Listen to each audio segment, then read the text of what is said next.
It was a bright Monday morning in Houston, Texas, the kind of morning when the sun hit the skyscrapers just right, bouncing off their glass facades and making the city look like it was made of gold. Inside one of those towering buildings was the headquarters of Greenfields Agritech, a massive agricultural company known nationwide for its innovation and success. The company had just gone through a leadership change, and the new CEO, Richard Coleman, was preparing to meet the board for the first time. But Richard, a man in his early 40s with slicked-back hair, a tailored suit, and an air of arrogance, had no idea that this meeting would define the rest of his career, and that the man he was about to mock would be the one to end it as the clock ticked toward 9 a.m. The boardroom on the top floor filled with some of the wealthiest and most influential people in the state. Men in sharp suits, women in elegant blazers, assistants carrying coffee and documents. It was a scene of corporate precision. The atmosphere buzzed with tension and ambition. But then, as the last member entered the room, that energy shifted. The room grew quieter as an older black man in worn-out jeans, dusty boots, and a faded flannel shirt stepped through the door. He looked completely out of place among the suits and silk ties. His name was Mr. Samuel Hulmide. To anyone who didn't know him, he looked like just another farmer from the countryside, perhaps lost or misplaced in such a corporate setting. His hands were rough, his hat slightly tilted, and his face carried the calm expression of someone who had worked the land his whole life. Few of the executives exchanged glances. Some smirked. A young assistant whispered something under her breath and giggled. Richard Coleman, the new CEO, turned his head slightly, narrowing his eyes at the old man as if he were a mistake in the schedule. Samuel walked in quietly, greeting the room with a polite nod before taking a seat near the end of the long table. He carried no briefcase, no laptop, not even a notepad, just a small leather folder and a pen that looked decades old. To him, this wasn't about appearances. He had lived long enough to know that true power didn't need to dress up. But Richard didn't see that. Richard saw only what his pride allowed him to see. An old man in dirty clothes sitting in a chair that, in his mind, didn't belong to him. The meeting began. Richard stood up, commanding the room with a fake charm that came from years of corporate manipulation. He introduced himself with confidence, speaking about his vision for Greenfields, a future of expansion, modernization, and cutting costs. He talked about replacing outdated farming models with urban agricultural innovation, using phrases that sounded impressive but lacked true understanding. Then, as he scanned the room, his eyes landed again on Samuel. Richard paused. A smirk spread across his face. He decided to use Samuel as an example to make a point and to make everyone laugh. So, Richard began, with a sarcastic tone that sliced through the room. "I see we have local representation today." Laughter rippled among a few of the younger board members. "Tell me, sir," he continued mockingly, "how did you find your way into this meeting? I hope the security downstairs didn't give you trouble." Samuel looked up slowly. His calm eyes met Richard's smug grin. But he said nothing. He simply gave a polite smile and nodded. Richard, seeing that as a cue to continue, chuckled. "I'm just saying, it's nice to see some diversity in the room. A real, hands-on perspective from the farms, right?" More laughter followed. Even a few executives who felt uncomfortable didn't dare to speak up, not yet. But behind that soft smile, Samuel's mind was sharp, observing every face in that room. He had seen this type before. Men who thought money gave them value. Men who believed appearance equaled intelligence. What they didn't know was that Samuel Hulmide had built his fortune not with words, but with hard work, wisdom, and integrity. As the meeting went on, Richard continued to dominate the conversation, dismissing others' ideas and flaunting his own plans. He spoke with the arrogance of someone who had never had to get his hands dirty. Every so often, his eyes flicked toward Samuel again, as if daring him to speak. But Samuel stayed quiet, patiently listening, his weathered hands resting on the table dot. And came the moment that would change everything. Richard, trying to impress the board, began boasting about his upcoming restructuring plans. "We're going to make this company leaner, faster, and smarter," he declared. "And to do that, we'll need to remove some of the dead weight. We don't have room for sentimental traditions, or," he looked straight at Samuel, "old-fashioned thinking." The laughter was softer this time. Some in the room shifted uncomfortably. And then, finally, Samuel spoke. His voice was calm, steady, and carried the weight of a lifetime of experience. "Son," he said quietly, "sometimes the old ways are what keep a company standing." Richard rolled his eyes and leaned forward mockingly. "Oh, really? And what would you know about running a company like this? You run a farm, right? You grow corn and soybeans, maybe some cattle? This is the corporate world, old man. Things work differently here." A low murmur spread around the room. The tension was palpable now. But Samuel didn't flinch. He simply folded his hands, his face unreadable. Richard laughed again, shaking his head. "I'm serious. Who even invited this guy? This meeting is for shareholders and board members, not." He didn't get to finish his sentence, because what happened next would silence the entire room and end Richard's career in one devastating moment. The silence in the boardroom felt heavier than the thick glass walls surrounding it. Every executive sitting at that long mahogany table could feel the tension growing, like a storm about to break. Richard leaned back in his chair, still smirking, thinking he had won some sort of power play. He looked at the other board members as if waiting for their approval, expecting the usual nods and chuckles that followed his arrogance. But this time, no one laughed. The older executives avoided eye contact, some shifting uncomfortably in their seats. They knew something Richard didn't. They knew exactly who the old man in dirty clothes really was, and they were terrified to see what would happen next. Samuel, however, remained composed. He looked down at his worn leather folder, opening it slowly. The sound of paper rustling echoed through the quiet room. He pulled out a single document and placed it neatly in front of him, his fingers running over it as though it held the story of his entire life. When he finally looked up, his eyes locked on Richard's. "You say this is the corporate world," Samuel said softly, his voice firm but calm. "And you're right. But let me tell you something, son. The corporate world doesn't exist without people like me, the ones who plant, harvest, and build the foundation you're standing on." Richard scoffed.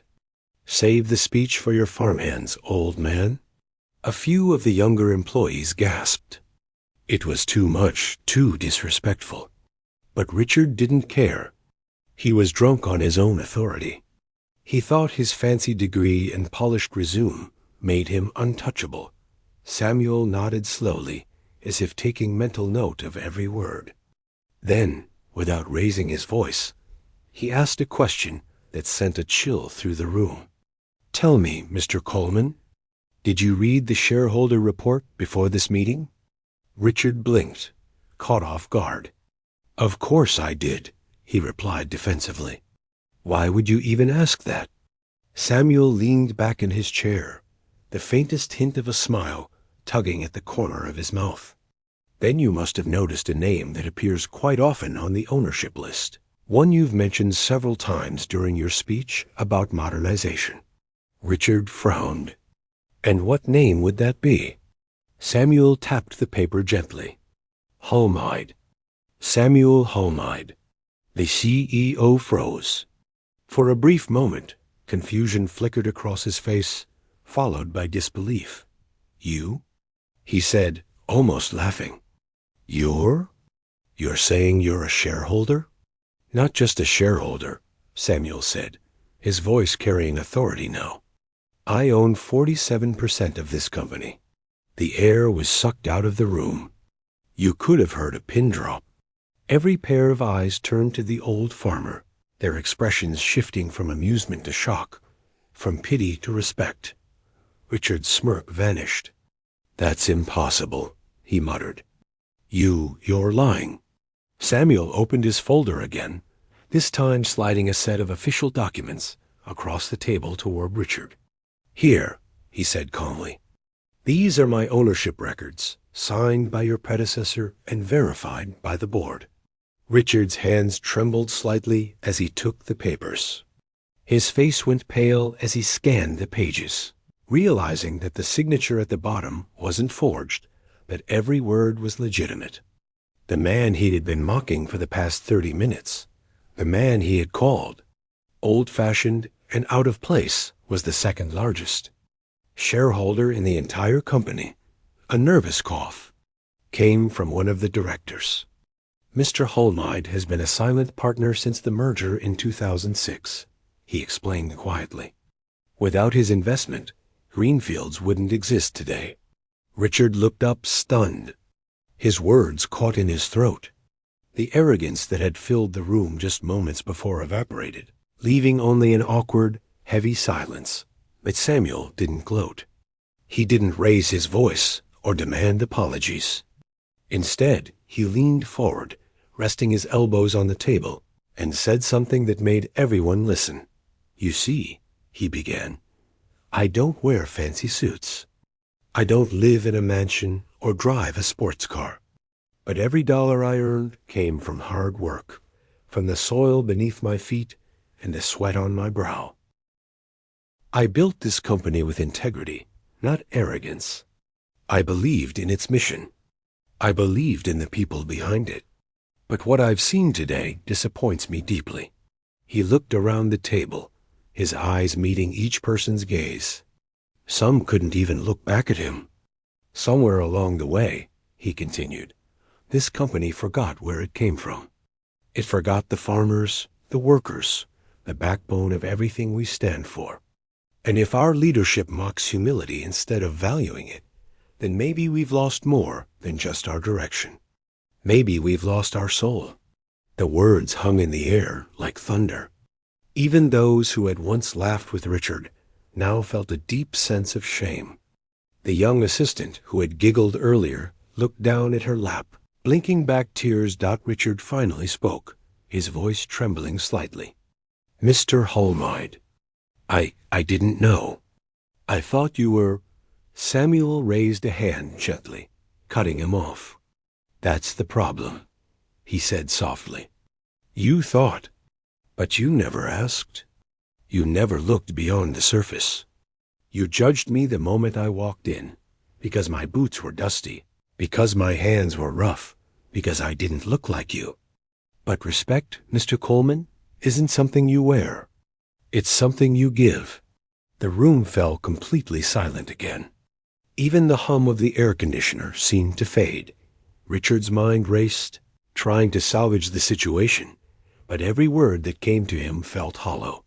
He wanted to apologize, to explain himself, but he could tell from the looks on the faces around him that there was no coming back from.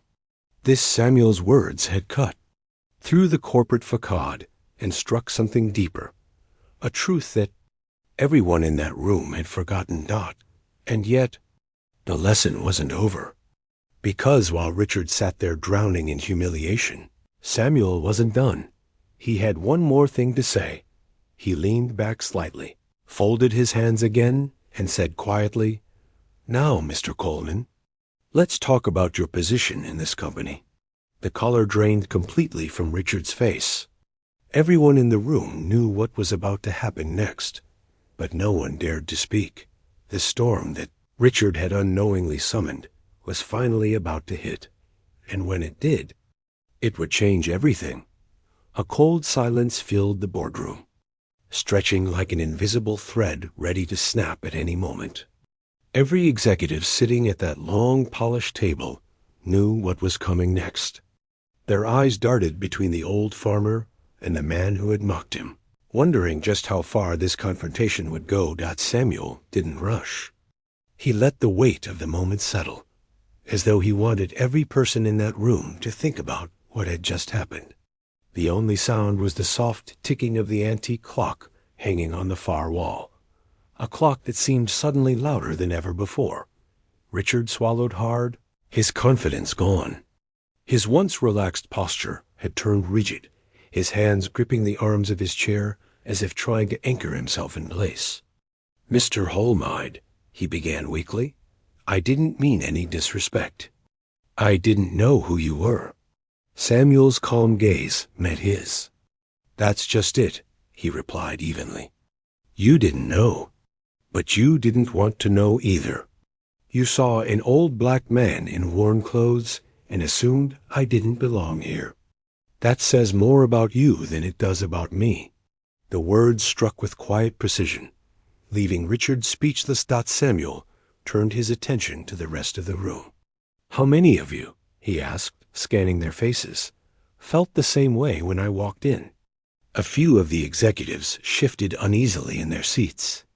No one dared to answer, but Samuel could see the guilt written all over their faces. Some looked down. Others fidgeted with their pens or adjusted their ties. It was clear that Richard hadn't been the only one who judged him that day. "Do you know what's sad?" Samuel continued, his voice low and steady. "I'd spent my entire life working with people who never had much, but they treated each other with kindness. Out there, on the farms, it doesn't matter what kind of car you drive or what kind of shoes you wear. What matters is your word, your work, and your heart. But here, in this fancy room, surrounded by money and marble walls, I see people who've forgotten all of that." The air grew heavier with every word. He paused, his eyes settling once again on Richard. "This company was built by people like me, people who believed in something bigger than themselves. We built Greenfields not just to make profits, but to make a difference, to show that success can come with integrity. But if the people leading it now can't even recognize the value of a human being unless they wear a suit, then maybe it's time for a change." The executives exchanged nervous glances. A few nodded silently in agreement. The boardroom was no longer under Richard's control. Samuel's quiet authority had taken over completely. Richard tried to regain his footing. "Mr. Hulmide," he stammered, "I assure you, I value every person in this company." "I was just what?" Samuel interrupted, his voice rising slightly for the first time. "Having fun? Showing off? Humiliating someone you thought was beneath you?" Richard froze, unable to respond. Samuel leaned forward, placing his hands flat on the table. "I've watched men like you my whole life. Men who think leadership means power, who believe respect comes from a title instead of actions. But leadership isn't about control. It's about service. It's about lifting others, not tearing them down. And if you can't understand that, you have no business leading anyone." The truth of those words hit everyone in the room. Several executives lowered their heads. The assistant who had once laughed now looked near tears. Then Samuel's tone softened, though his eyes still burned with quiet strength. "I'm not angry, Richard. I'm disappointed, because I once believed that the younger generation would lead with compassion, that they would carry on what men like me started. But instead, too many are chasing appearances, chasing status, and losing their humanity in the process." He straightened his posture and took a slow breath, his expression now firm and resolute. "This company doesn't need arrogance. It needs heart. It needs humility. And most importantly, it needs people who know that respect is earned through character, not through clothes." Richard's face had gone pale. "Are you saying?" He trailed off, unable to finish the sentence. Samuel nodded once, decisively. "Yes," he said quietly. "I'm saying you're done here." A ripple of shock moved across the room. Richard's eyes widened. You "You can't do that. I was appointed by the board." "And I own the board," Samuel replied simply, his calm tone carrying more weight than any shout could. "Effective immediately, you're relieved of your position as CEO of Greenfields Corporation." The room exploded in whispers. The executives turned to each other, whispering frantically. Unsure if they should speak or stay silent, Richard stood abruptly, his face flushed. "You can't just—" Samuel raised a hand, silencing him. "Sit down, Richard." "It's over?" Something in Samuel's voice made Richard obey without even realizing it. He sank back into his chair. Defeated. Samuel looked around at the others. "From this moment on," he continued, "this company will return to its roots, to honesty, respect, and community.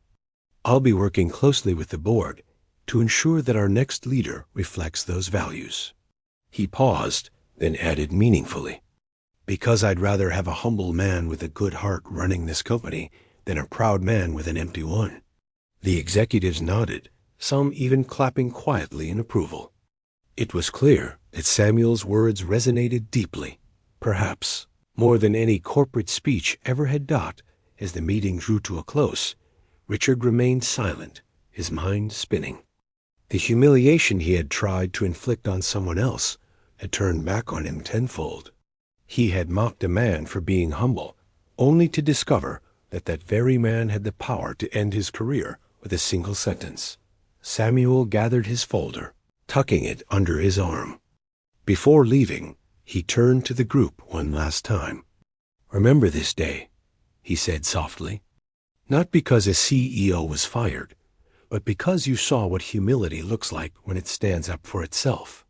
With that, he walked out of the boardroom, his worn boots echoing down the marble hallway. But little did anyone know, that moment, that single act of quiet power, would soon become legendary across the entire company. Employees would whisper about it for years. It would change the culture of Greenfields forever.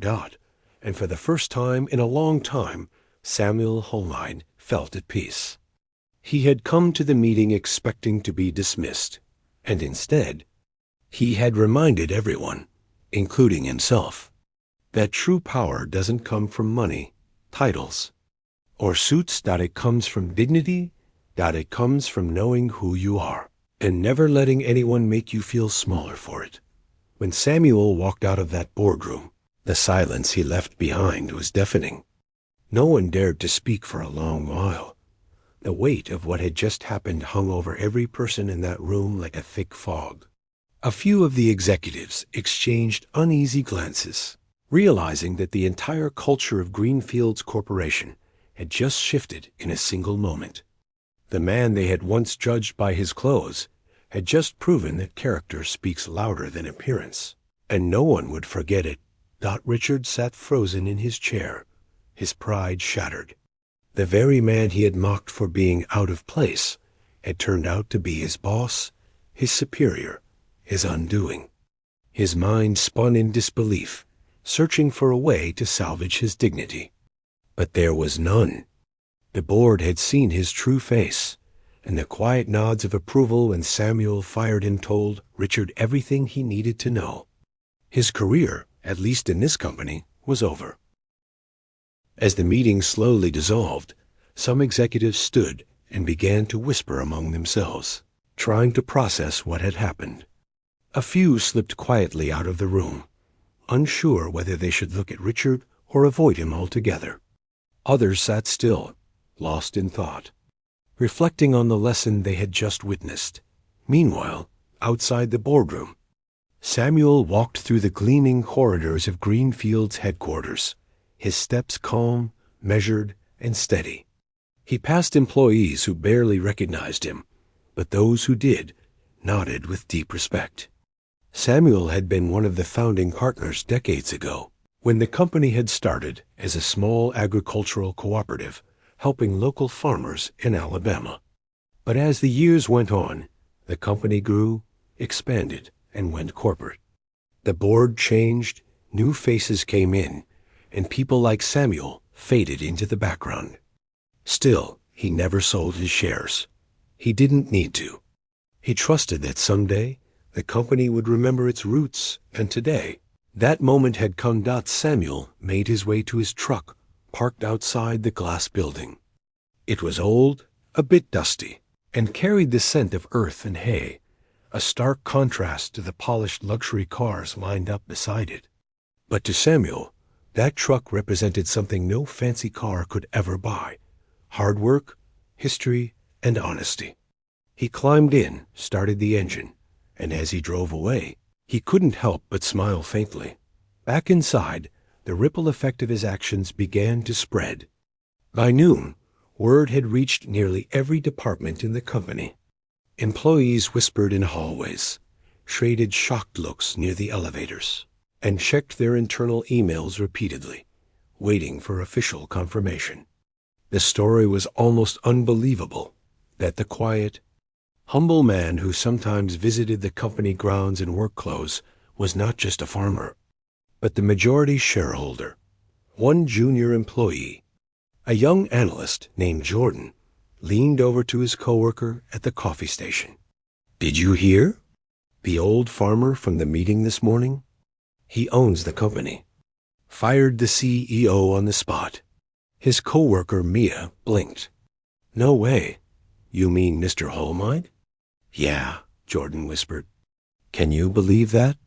The guy came in wearing muddy boots and everything. Guess the CEO made a joke about it. And next thing you know, boom, fired." Mia shook her head, clearly impressed. "Wow, good for him. Maybe now this place will remember what it's supposed to stand for." That sentiment began to echo throughout the building. People who had grown tired of the corporate arrogance, the hierarchy, and the endless competition suddenly felt a surge of hope. For the first time in years, they believed things might actually change. That maybe, just maybe, Greenfields could return to being a company that cared about people again. Later that day, an emergency email was sent out to all staff, effective immediately. Richard Cavanaugh is no longer serving as CEO of Greenfields Corporation. Interim leadership will be announced soon. We remain committed to the company's founding values of integrity, respect, and community. It was signed simply. See Hulmide. That single signature became the talk of the day. People printed the email, shared screenshots, and even pinned it on their cubicle walls. The man who had been mocked had become a symbol of quiet strength and justice. Meanwhile, Richard sat alone in his office, staring out at the city skyline. His reflection in the glass looked unfamiliar, tired, defeated, and small. All his ambition, his charm, his carefully crafted image, it meant nothing now. He had lost everything in one moment of arrogance. For the first time in his career, he had to face a truth he had spent years avoiding. Power without respect is nothing. He leaned back in his chair, the realization settling deep into his chest. He remembered Samuel's words: "Leadership isn't about control. It's about service." Those words echoed in his mind like a haunting melody. Meanwhile, in the days that followed, Samuel returned to his quiet life on his farm in Montgomery County. The air smelled of soil and rain, and the sound of cattle in the distance brought him peace. Though he was now at the center of a corporate storm, he didn't let it disturb him. To him, it wasn't about revenge or pride. It was about doing what was right, about standing up for dignity and reminding people of what really matters. But as news of what happened spread beyond Greenfields, the story began to take on a life of its own. Business blogs, local news outlets, and even social media picked it up. Headlines appeared online: "Farmer fires CEO in boardroom showdown." "Humble majority shareholder teaches corporate." "America, a lesson in respect." "The day a farmer reminded a Fortune 500 company what integrity means." People across the country were inspired. Comments flooded social media, with thousands praising Samuel for his humility and strength. "This man is a legend. We need more leaders like him. Respect doesn't wear designer suits. It wears integrity. And as the story grew, something inside Greenfields began to shift permanently. The executives started holding open forums for employees to share ideas. New initiatives focused on community development were launched, and local farmers were once again brought into company discussions. The entire culture began to transform, all because one humble farmer decided he wouldn't let arrogance rule the day. Yet, Samuel didn't seek any of the attention. When reporters showed up at his farm, hoping for an interview, he simply smiled and said, "I'm not interested in fame. I just wanted people to remember what respect looks like." The reporters left inspired, and the nation admired him even more. But deep down, Samuel knew something else too. He knew that there would always be people like Richard in the world, people blinded by pride, who judged others by the surface. But he also knew that standing tall, even quietly, could shake mountains. And that was enough for him. The following week at Greenfields Corporation marked the beginning of a quiet revolution. The air inside the towering glass building felt different, lighter, sharper, almost as if justice itself had cleansed the hallways. The staff walked with a new sense of awareness, whispering less and watching more. For the first time in years, people looked one another in the eye again. The arrogance that once filled the executive floors had started to dissolve into humility. The incident with Samuel Hulmide had become legend. Employees referred to it simply as the meeting. It was as though the entire culture of the company had been split into before and after. Before, Greenfields was a place where suits judged overalls, where money outweighed morality, and where titles dictated respect. After that meeting, everyone understood a deeper truth, that the heart of Greenfields was not in its skyscraper, but in its soil. Still, even though Samuel had returned to his peaceful life on the farm, his influence lingered. The interim leadership team, inspired by his quiet strength, began to rebuild the company from the ground up. Departments that once operated in cold competition started collaborating again. Team meetings opened with words of gratitude rather than metrics. It wasn't perfect. Change never is, but it was progress. Meanwhile, one person couldn't stop thinking about what had happened that day. Emily Carter, one of the company's top finance analysts. She had been sitting just 3 seats away from Richard during the meeting when the humiliation unfolded. Emily had always admired Richard, not because he was kind or inspiring, but because he represented the success she thought she wanted. He had the designer suits, the luxury car, the power.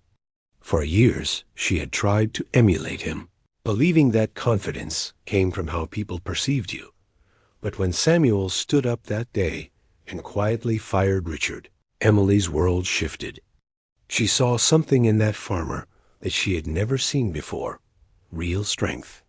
It wasn't loud or flashy, but it filled the entire room. That image burned in her memory.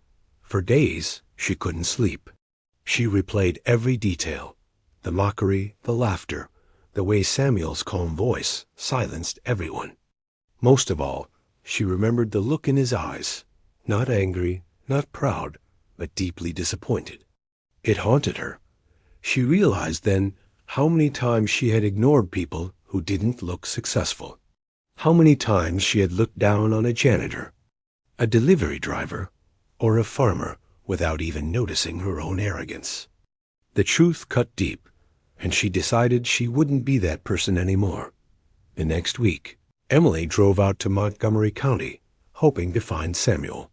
She had managed to get his address through one of the company records.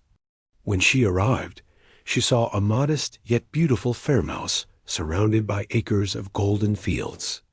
Chickens clucked near the fence, and an old dog lay lazily on the porch. The air smelled of rain and freedom. She hesitated before stepping out of the car.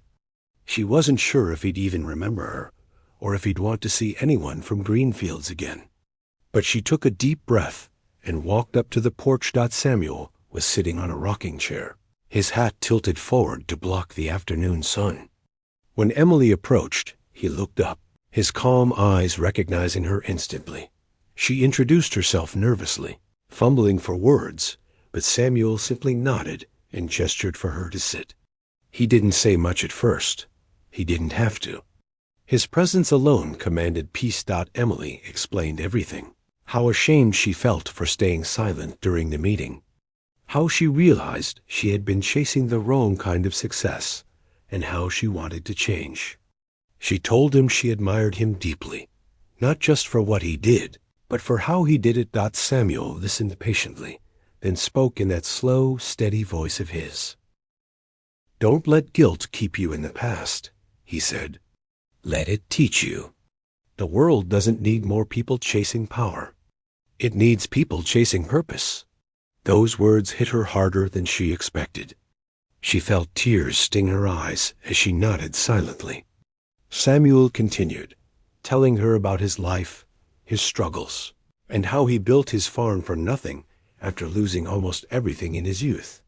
He explained how, through all the pain and doubt, he learned that true wealth comes from self-respect and kindness, not from how much money you have in the bank. As the sun began to set behind the rolling fields, Emily realized something profound. Samuel wasn't just a farmer or a shareholder. He was a teacher. A quiet one, but perhaps the most powerful kind. When she drove back to the city that night, her heart felt lighter. She spent the next few days reorganizing her priorities. She volunteered at a local community garden project Greenfields had once funded but neglected. She proposed a new initiative to the interim leadership, a partnership with local farmers to provide sustainable food to schools in underprivileged areas. It was approved almost instantly. The new direction brought new life to Greenfields. Employees from all levels, from interns to executives, started getting involved in community outreach, mentorship programs, and agricultural sustainability projects. The company was finally living up to its name again. Meanwhile, news of these changes reached Samuel, who smiled every time he heard how the company was growing closer to its original roots. He didn't take credit. He didn't even attend the board's invitation to return for a ceremony in his honor. He simply stayed home, tending his fields, content to know that his one act of courage had planted a seed that would grow far beyond him. But life, as always, had a way of coming full circle. Months later, a luxury black sedan pulled into Samuel's farm unexpectedly. A man in an expensive suit stepped out. It was Richard Cavanaugh. His eyes were tired, and his once polished demeanor had been replaced by humility. He approached slowly, removing his sunglasses, and for the first time in his life, he seemed uncertain. Samuel looked up from his tractor and recognized him immediately. There was a long silence before either spoke. Richard finally broke it, his voice softer than ever before. He explained that after being fired, he'd spent months reflecting on his mistakes. He had lost everything: his position, his reputation, and even his confidence. But he realized that losing all that was the best thing that could have happened to him. He told Samuel he wanted to apologize, not just for how he treated him, but for the culture he had encouraged within the company. Samuel studied him for a long moment, then nodded slowly. "Growth doesn't happen when everything's easy," he said. "Sometimes you've got to be humbled before you can truly lead." Richard nodded, visibly emotional. He asked Samuel for one more chance, not at the company, but at life. He wanted to rebuild something meaningful, something honest. Samuel smiled faintly.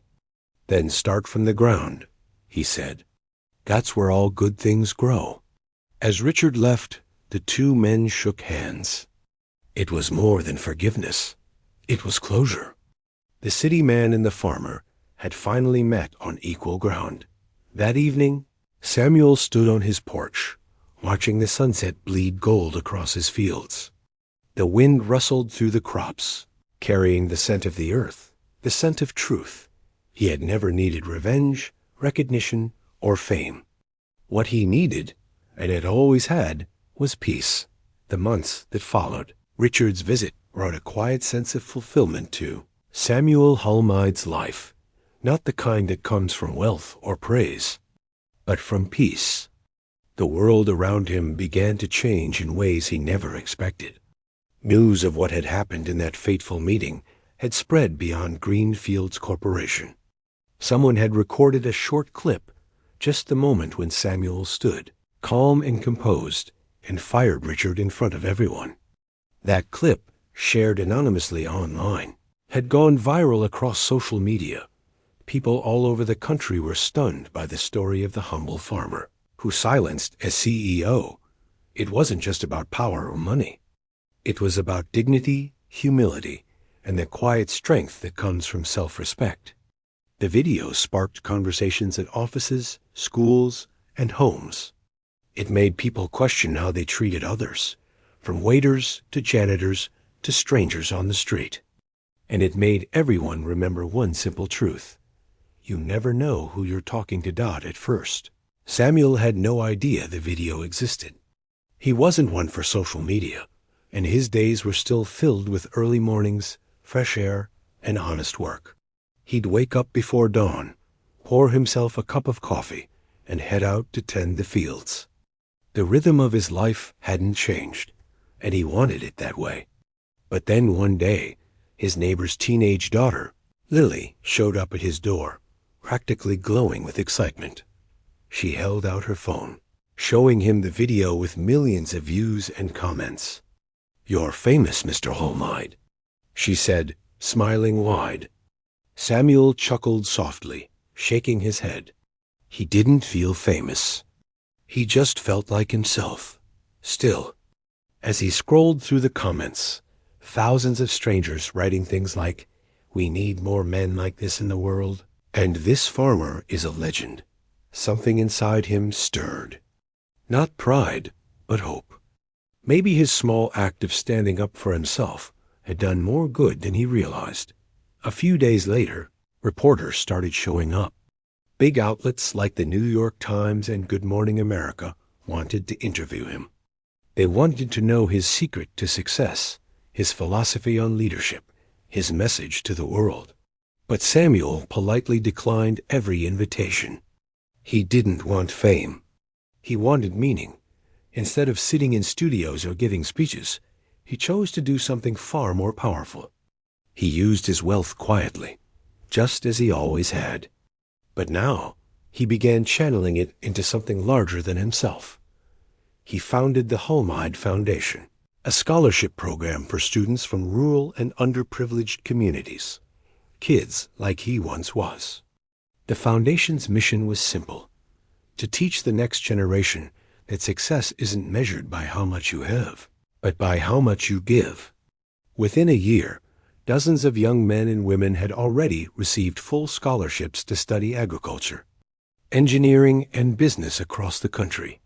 Meanwhile, Greenfields Corporation continued to flourish under its new leadership, guided by the principles Samuel had inspired.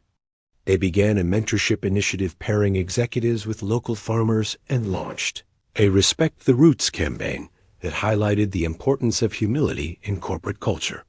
The company's profits doubled, but more importantly, its reputation was reborn. One of the first scholarship recipients, a bright young man named Jordan, came to visit Samuel one afternoon to thank him. Jordan told him he had been accepted to Harvard on top of the foundation's scholarship. Samuel listened quietly, a soft smile spreading across his weathered face. He told Jordan to remember that true intelligence isn't proven by degrees, it's proven by character. Jordan nodded, his eyes filled with admiration. That conversation would stick with him forever, but not everything was peace and stillness. One morning, Samuel received an unexpected letter. It was from Richard Cavanaugh, the former CEO he had fired. Richard wrote that he had taken Samuel's advice seriously. He'd left the corporate world entirely and started volunteering at a nonprofit that helped veterans find jobs. He said he finally understood what leadership really meant. He ended the letter with a simple line: You gave me my humanity back. Thank you." Samuel read the letter twice before setting it down gently on his kitchen table. He leaned back in his chair, eyes glistening with quiet emotion. That was the kind of success that no amount of money could buy. As autumn settled over Montgomery County, Samuel's farm became a symbol of peace and integrity. Reporters still tried to visit occasionally, but most people had learned to respect his privacy. Those who did meet him, a neighbor, a delivery driver, or a passing traveler, always walked away changed. There was something about him that made people slow down, listen more, and speak with kindness. One Saturday morning, Emily Carter, the finance analyst who had once visited him months ago, returned to the farm. She brought with her a plaque, engraved with elegant gold letters, in honor of Samuel Hulmide, a man who reminded the world that true power wears no suit. She presented it to him on behalf of Green Fields Corporation. The company had named a new initiative after him, the Hulmide Code, a mandatory ethics and leadership training program designed to teach future executives about humility, respect, and empathy in the workplace. When Emily finished her short speech, Samuel smiled warmly, touched but amused. "You didn't need to name anything after me," he said quietly. Emily smiled back. "We didn't do it for you. We did it for everyone who will come after you." Samuel stood there, the autumn breeze rustling his flannel shirt, and looked out over his golden fields. The world had changed, maybe not completely, but enough to make a difference. Enough to believe that kindness, once planted, could grow into something powerful. That evening, as the sun dipped below the horizon, Samuel sat on his porch with a cup of tea in hand. The sky glowed with shades of amber and rose, the same colors that had watched him through years of hard work and silent victories. His dog, Rusty, lay by his feet, tail flicking lazily against the wood. He thought about his journey, from being a poor boy who plowed land for other men, to owning the very company that once dismissed him, to becoming a voice of quiet revolution. Life had come full circle in the most unexpected, poetic way. He smiled to himself, whispering softly, "All I ever wanted was respect." The rest came on its own. The wind carried his words across the fields, as if the earth itself were listening. And for the first time in a long time, Samuel felt that everything, every humiliation, every struggle, every harvest had led to this moment of stillness. He wasn't just a farmer anymore. He was a lesson, one that the world would remember long after he was gone. Years passed, and time left its quiet traces on Samuel Hulmide's face. His hair turned a soft silver, his hands a little slower, but his heart, that same steady, humble heart, never changed. Montgomery County still knew him as Mr. Hulmide, the farmer with a soul of gold. His land was more than a farm now. It was a sanctuary of stories, hope, and transformation. The scholarship foundation he had started grew far beyond his imagination. What began as a simple idea, to give kids like him a chance, became a nationwide movement. The Hulmide Foundation expanded to over 20 states, funding thousands of students every year. Young people who once couldn't afford a bus ticket to college were now doctors, engineers, business owners, and teachers. They carried with them not only their education, but Samuel's philosophy. Humility builds the strongest leaders. One spring morning, the board of Green Fields Corporation held a grand ceremony in New York City to celebrate the company's 75th anniversary. They invited Samuel as the guest of honor.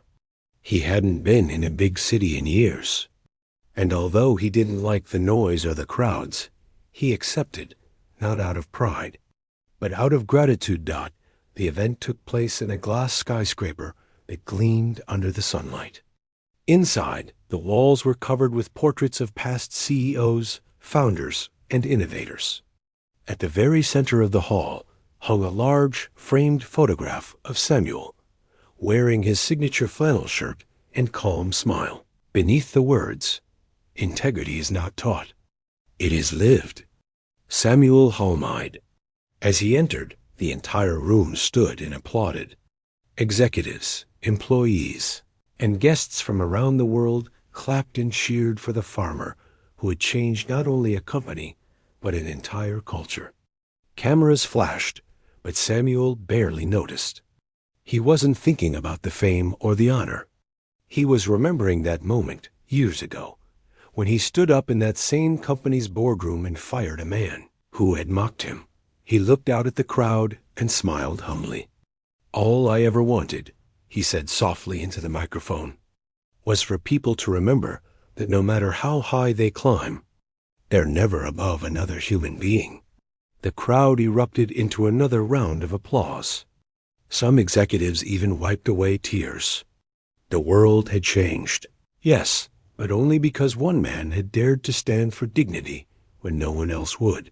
After the ceremony, Samuel sat quietly by a window overlooking the city. The view stretched endlessly, lights, towers, and movement. Emily Carter, now the company's CEO, joined him with 2 cups of tea. She had succeeded Richard years earlier and turned Greenfields into one of the most ethical corporations in the country. "Mr. Hulmide," she said softly, "we've created a new leadership program. It's now mandatory for every executive who joins Greenfields. It's called the Farmer's Lesson." Samuel chuckled, shaking his head. "You didn't have to do that," he replied. Emily smiled warmly. "Yes, we did, because your lesson changed everything." She handed him a small, leather-bound book. It was filled with handwritten letters from employees, students, and even strangers who had been touched by his story. People from all over the world, from Brazil to Japan to South Africa, wrote about how his humility had inspired them to treat others better, to work harder, and to believe that kindness could still exist in a world obsessed with appearances. Samuel's eyes filled with tears as he flipped through the pages. Each letter was a story, a single seed of change that had grown from that day. He stood up and spoke. Truth in a boardroom full of arrogance. He looked up at Emily and simply said, "I didn't do it alone. God was with me every step."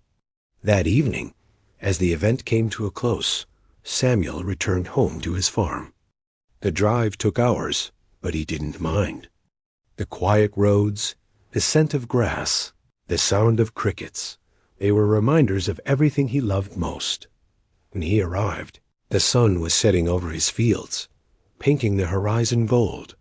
A group of children from the local school were waiting by his gate. They had come to thank him for sponsoring their education. They ran up to him, hugging his legs, laughing, calling him Mr. Sam. He laughed gently, his heart swelling with joy. One of the children handed him a small wooden box. Inside was a miniature sculpture, a figure of a man holding a wheat stalk, carved from the very soil of his farm. "It's you," the little boy said proudly. "The man who helped us grow." Samuel smiled and placed a hand on the boy's shoulder. "No, son," he said softly. "It's all of you who make the world grow." That night, under a sky filled with stars, Samuel sat on his porch once more, the same place where he'd once dreamed of a better life.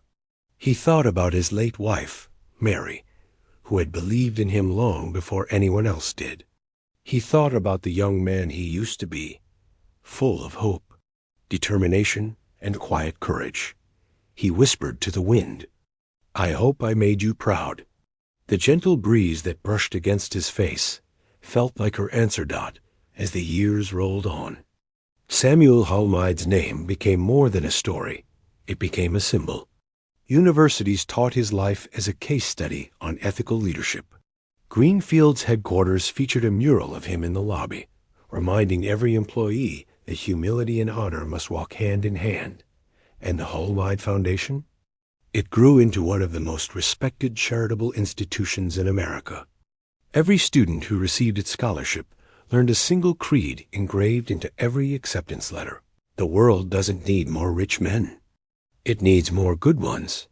When Samuel passed away peacefully in his sleep at the age of 84, the entire nation mourned. News outlets covered his story, and thousands attended his memorial. Farmers, CEOs, students, and workers, all standing side by side. They didn't just honor a man. They honored an ideal. At his funeral, Emily Carter gave a simple eulogy. She stood before the crowd, her voice trembling with emotion. "Mr. Hulmide never wanted to be powerful," she said. "He only wanted to be kind. And in doing so, he became the most powerful man I've ever known." Years later, a statue was erected in his hometown, not of a CEO or a businessman, but of a farmer standing proudly with his hat in hand, eyes lifted toward the horizon. The plaque beneath it read, "Here stood a man who taught the world that respect is the richest harvest of all." And just like that, Samuel Hulmide's story became legend, not because he was wealthy or influential or famous, but because he chose every day of his life to be decent. To every person who's ever been underestimated, overlooked, or disrespected, his story whispers across time, never forget your worth. Because sometimes the quietest person in the room holds the loudest truth. And somewhere, in the soft rustle of golden fields beneath a wide American sky, his spirit still speaks, reminding us all that dignity is the greatest legacy a person can leave behind.